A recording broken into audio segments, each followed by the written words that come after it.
душа моя затасковала ночью.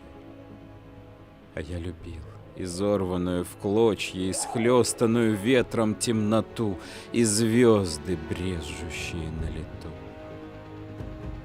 Над мокрыми сентябрьскими садами, как бабочки с незрячими глазами, и на цыганской масляной реке шатучий мост, и женщину в платке, спадавшем с плеч над медленной водою, и эти руки, как перед бедою.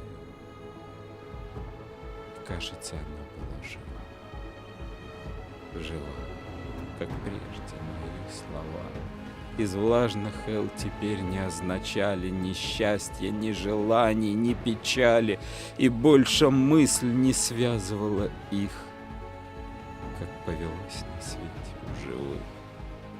Слова горели, как под ветром свечи, и гасли, словно ей легло на плечи все горе всех времен. Мы рядом шли, но этой горькой, как полынь земле, она уже стопами не касалась, и мне живое больше не казалось. Когда-то имя было у нее. Сентябрьский ветер и ко мне в жилье врывается, то лязгает замками, то волосы мне трогает руками.